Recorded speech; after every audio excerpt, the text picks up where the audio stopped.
السلام علیکم سامعین، حکیم فیصل لائک شیئر فالو ضرور کیجیے گا۔ مشورہ فری ہے، آپ رابطہ کر سکتے ہیں جی۔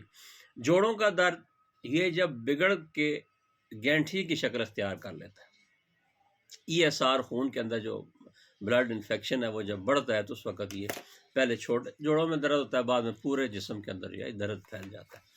یہ بغیر پرہیز کے اور سخت محنت کے کسی طور پہ ٹھیک نہیں ہوتا جی۔ وقتی طور پہ پین کلر استعمال کرنے سے کام تو چل جاتا ہے، لیکن بعد میں پھر یہ بگڑتے بگڑتے جوڑ ٹیڑھے ہو جاتے ہیں، بعض اوقات بندہ کوڑا بھی ہو جاتا ہے۔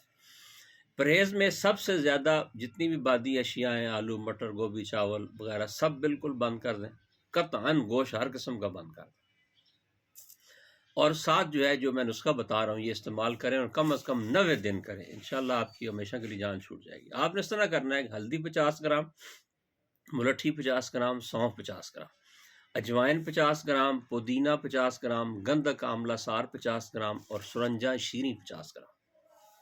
یہ جتنی بھی 6 چیزیں ہیں سب کا مرکب اس کا پاؤڈر بنائیں، اور ایک ٹی سپون فل بھر کے صبح دوپہر شام کھانے کے 1 گھنٹے کے بعد پانی کے ساتھ استعمال کریں، 90 دن کریں، انشاءاللہ ثم انشاءاللہ آپ کی اس درد سے جان چھوٹ جائے گی۔ السلام علیکم۔